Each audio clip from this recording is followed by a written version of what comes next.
Só pega o São Paulo, ele pode tirar pontos do São Paulo na última rodada. Olha os jogos que restam. Vamos mostrar os jogos que restam. Primeiro do São Paulo.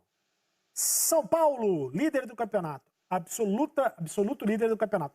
Pega quarta-feira o Bragantino. Depois pega o Santos no Morumbi. O Bragantino fora, o Santos em casa. O Atlético Paranaense fora, o Internacional em casa. O Coritiba em casa, o Atlético Goianiense fora. O Palmeiras em casa, o Ceará em casa, o Grêmio fora, o Botafogo fora e termina contra o Flamengo em casa. Na sequência, o Atlético, o Galo. Vamos ver o Galo. Santos em casa, Bragantino fora, Atlético Goianiense em casa, Grêmio fora, Vasco fora, Fortaleza em casa, Goiás fora, Fluminense fora, Bahia em casa, Sport fora, Palmeiras em casa. O Flamengo tem o Fluminense quarta-feira, clássico contra o Fluminense no Maracanã. Depois tem o Ceará em casa. O Goiás fora, Palmeiras em casa, Atlético Paranaense fora, Grêmio fora, Sport fora, Vasco em casa, Bragantino fora, Corinthians em casa, Internacional em casa, São Paulo fora. Quem tem o caminho mais tranquilo, Rafael Rezende? Não viu? Rafael não viu? Ou tá pensativo? Não ouvi, perdão. Agora eu tô ouvindo de novo. Ah, beleza. Não, porque a pergunta foi difícil mesmo. A pergunta era para dar um respiro. Quem tem o caminho mais tranquilo nessa reta final de Campeonato Brasileiro, Rafa? Eu acho que o Galo não tem confronto local, né? O único time de Minas dentro da temporada 2020. E acho que enfrenta menos equipes dessa parte de cima. Por mais que a gente sempre tenha que fazer essa relativização que o Pet fez, que é citar os casos do Grêmio, do Palmeiras, do próprio Santos, né? Mas acho que o Galo tem um número maior de equipes mais acessíveis para se afirmar. E como é um time que muda muito pouco, muda a questão do aproveitamento, mas muda pouco a forma de atuar, jogando em casa ou fora, enfim. Então eu acho que é a equipe com a sequência mais acessível. Não estou dizendo que é fácil, né? Mas me parece ser o time para atacar uma pontuação alta nas rodadas finais. Sendo que hoje a gente já está falando de 7 pontos de desvantagem, né? É uma desvantagem considerável. Pode ser 7 porque se igualar a pontuação vai ter um número de vitórias maior do que o São Paulo. Então pode igualar em pontuação para ficar na frente. Mas ainda assim, descontar 7 pontos nas rodadas que restam é para um aproveitamento altíssimo por parte da equipe do Atlético Mineiro. Vamos ver se a equipe vai ser capaz, né? Porque tem oscilado bastante dentro do segundo turno e eu apostava no Galo como principal favorito, inclusive no Brasileirão, exatamente por desde muito cedo, desde o princípio do Brasileiro, estar focado em apenas uma competição. Mas não foi suficiente. É um ano muito particular, né? E aí passou por surto, por, enfim, inconstância interna, até porque o surto teve polêmica de ter sido gerado numa festa da comissão técnica, enfim, uma série de questões nesse sentido. O grupo montado também com a temporada em andamento, troca no comando, o trabalho do São Paulo, a gente sabe que é de exceção na nossa realidade, mas é extremamente recente, não é um trabalho de temporada inteira, então ainda é uma equipe que tem as suas falhas, tem as suas brechas, os adversários aproveitam muito bem, a gente está vendo o que foi os 3-0 do São Paulo, por exemplo, no grande jogo do São Paulo dentro desse Brasileirão, mas acho que o Galo tem um caminho mais acessível, se vai comprovar isso dentro de campo para encurtar essa distância é o que a gente vai acompanhar agora a partir já do dia 6, né? Até porque não pega mais o São Paulo, né? Já enfrentou o São Paulo 2 vezes no Campeonato Brasileiro, não tem mais como tirar pontos do São Paulo no confronto direto. Ô Pet, e você acha que a eliminação do São Paulo na Copa do Brasil pode interferir de alguma maneira no Campeonato Brasileiro? Ou não tem nada a ver uma coisa com a outra? Não, sempre toda coisa são relacionadas, ou correlacionadas. Então, acho que pode ter influência, sim. Por isso estou dizendo, incógnita ainda para mim internacional. Agora, nessa pergunta que tu fez para o Rafa, eu acho que São Paulo tem um calendário mais favorável, porque tem sim confrontos, mas joga em casa, acontece esses confrontos difíceis. Enquanto o Flamengo vai ter que encarar Grêmio fora e São Paulo na última rodada fora, 2 clássicos regionais, né, contra Fluminense e Vasco, que nunca é fácil. Agora, tem aquela coisa velha, né? Quem quer ser campeão tem que ganhar todos os jogos. Então, pode ser que ainda temos que ver o que vai acontecer. E outra coisa, né? A gente não sabe como vai se definir o Z4, que São Paulo na penúltima rodada, antes de uma suposta decisão, se o Flamengo chegar na última rodada contra São Paulo com possibilidade, joga contra Botafogo fora de casa, que vai ser muito difícil de a gente saber o que até aquele momento o Botafogo vai fazer. Vai ter ainda a chance de permanecer ou vai dar adeus ao campeonato? E Botafogo é um time que, gente, totalmente imprevisível. É um grande time que está numa situação péssima, mas ainda tem chance de se recuperar. Eu acho que o São Paulo é quase campeão. Tenho dito isso aqui. Quase campeão. Acho que ele está muito sólido nesse momento, está muito ajustado. Principalmente no campeonato de pontos corridos, né? Principalmente no campeonato de pontos corridos. E a vantagem que abriu, né, Pet? Há um mês atrás eu falei que o primeiro candidato e grande favorito é São Paulo. E aí até agora só está confirmando isso. Há um mês atrás eu falei isso. E está confirmando isso. Agora, vimos aí um jogo no Copa do Brasil, que quando chega a decisão, confronto direto, não é tão fácil, né? Mas, Campeonato Brasileiro, você ter regularidade conta muito. E um time que não teve regularidade, principalmente que não teve regularidade, o Atlético Mineiro. Está oscilando muito. Sempre quando tinha agora o Atlético vai desapontar, ele decepcionava. Então, por isso estou dizendo, é difícil. Ô, Rafa, e o Flamengo? O que é que você espera do Flamengo? O Flamengo que se prepara para o jogo de quarta-feira contra o Fluminense no Maracanã. O Flamengo que só tem o Campeonato Brasileiro. O Flamengo que está caindo de rendimento. Tem sido muito criticado pela torcida. O Rogério Ceni tem sido muito criticado pela torcida. Acabou de chegar no Flamengo, né? Mas a torcida não quer saber se acabou de chegar, se não acabou de chegar. Esse jogo contra o Fortaleza era um jogo importantíssimo. O Flamengo perdeu pontos que não poderia ter perdido nessa briga direta. Teve uma sequência de jogos em casa e também não conseguiu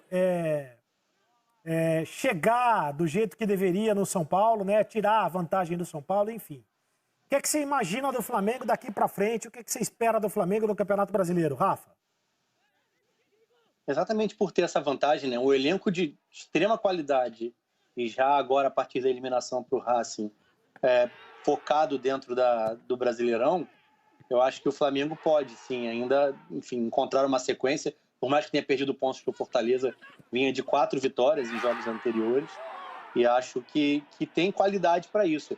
A grande questão é que e aí não vou nem levar para o lado do torcedor, mas da diretoria que toma as decisões, é o que se esperava, né? Com as mudanças de comando. Seria uma resposta imediata? Seria um acréscimo de qualidade que traria o time vivo nas competições mata-mata? Enfim, né? Acabou sobrando só o Campeonato Brasileiro e acho que passa muito pelas decisões da diretoria. Não teve influência na saída, influência direta, claro, né? Na saída do Jorge Jesus, mas tem influência no que é a escolha do Domi e as dificuldades, os percalços que ele encararia por ter uma metodologia, uma forma de pensar futebol tão distante da realidade do futebol brasileiro, mas aí fazer uma escolha como essa e depois abandoná-la em praticamente 3 meses, né? Então é difícil de compreender o que foram os caminhos escolhidos pelo Flamengo na temporada 2020, mas a qualidade ela fala muito alto, né? E num ano como esse, então, que a gente tem de tanta instabilidade, por mais que o São Paulo seja, assim como o Pet disse, né, uma equipe bem regular dentro da competição, o Flamengo sobra em termos de qualidade. E isso pode ser importante no momento de se afirmar, como foi no jogo contra o Bahia, né? Cheio de altos e baixos, na hora da definição, com um jogador a menos, o Flamengo encontrou a solução, encontrou a saída para conquistar um resultado que parecia improvável dentro dos 3-2 no segundo tempo, né?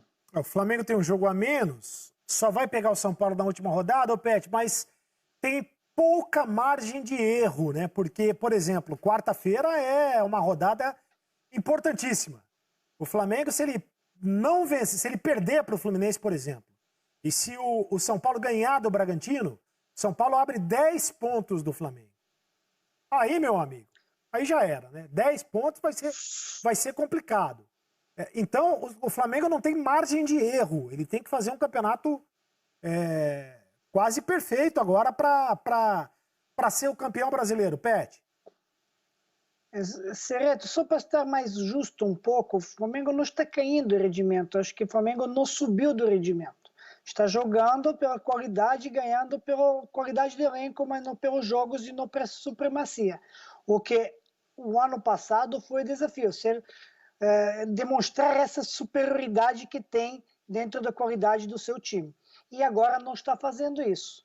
Achou aquela vitória contra a Bahia, do jeito que a gente viu, mas eu acho que esse jogo contra o Fluminense é divisão de água.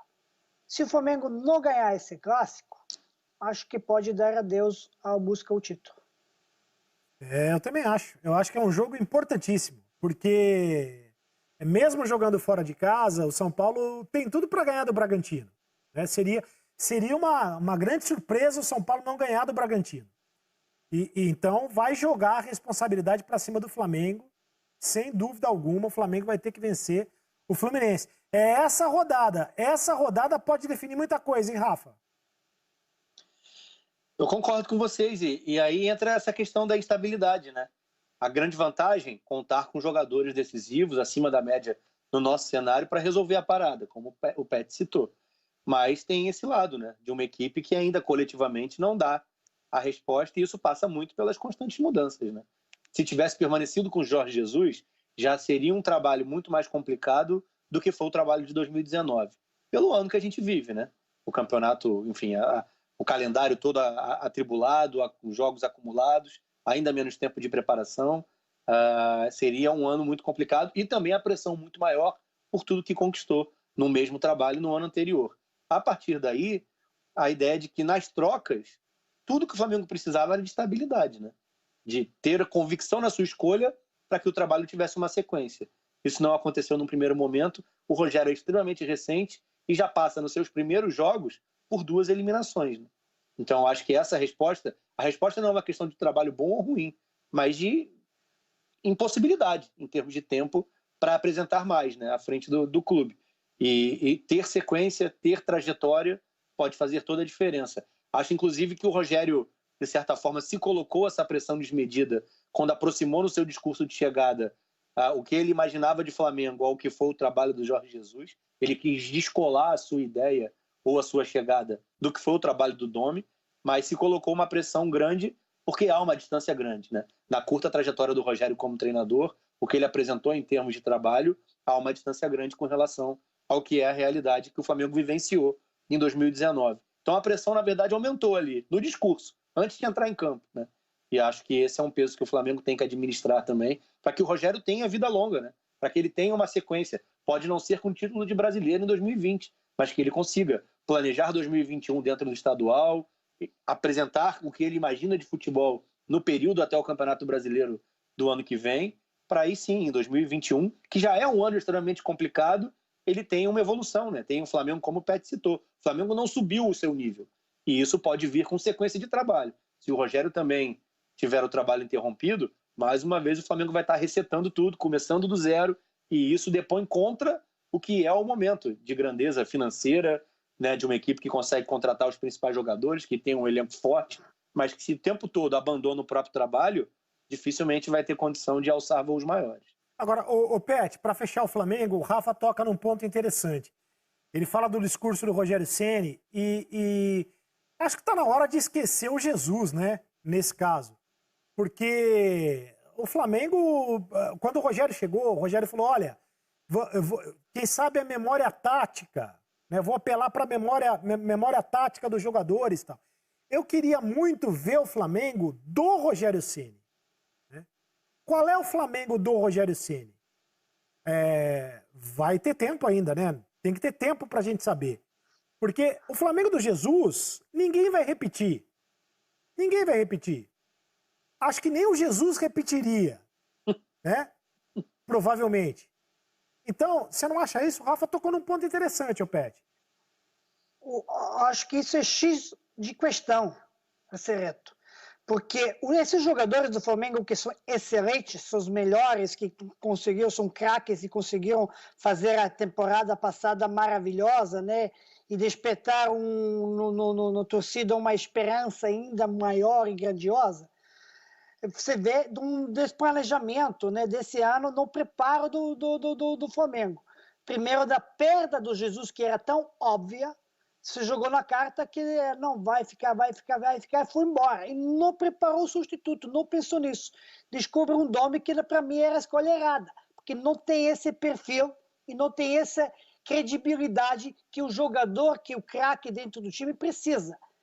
E aí manda o nome embora, que também é errado. Interrompe, não se teve confiança. O que esse time de Flamengo precisa é algo novo, confiar numa coisa que o treinador vai passar. Chega o Rogério e está dizendo, vamos jogar como vocês jogaram contra o Jorge. Mas não é a mesma cobrança, não é a mesma atitude, não é o mesmo papo, não é a mesma palavra, não é mesmo absolutamente nada. Você foi feliz quando está dizendo nem o Jorge Jesus repetiria o mesmo trabalho. Tem que ser uma coisa que ele passa, porque ele era vencedor na sua carreira. Ele tem credibilidade e confiança como foi o craque, mesmo que seja dentro da portaria, não dentro dos 4 anos, não como jogador. Então, o que esse time precisa? Despertar, recuperar confiança, fazer uma nova, acreditar numa coisa nova, apresentada. E isso não aconteceu até agora. Não, vamos jogar como o Jorge Jesus joga, eu jogo da mesma maneira assim no Fortaleza. Não é bem por aí. Esses times, esses jogadores, esse time do Flamengo precisa uma coisa nova, o norte, o horizonte, onde eles vão recuperar e dizer, somos melhores, vamos jogar assim. E acreditar nessa ideia, essa tática e essa estratégia nova. Eles vão comprar essa ideia. Agora, voltando e pensando como foi o ano passado e buscar em memória de movimento, de entrosamento, não é por aí. Então, acho que, por isso estou dizendo, não caiu no rendimento, mas não subiu nem um pouco o patamar que tinha que subir para poder ir em busca. E agora esse jogo contra o Fluminense, que é clássico, sempre é difícil, fica agora um jogo, a divisão de água, onde o Flamengo, se não ganhar, independentemente do resultado de São Paulo contra o Bragantino, acho pouco provável que ele vai ter forças depois para buscar ao título brasileiro. Agora, tudo que eu falo tem uma coisa, o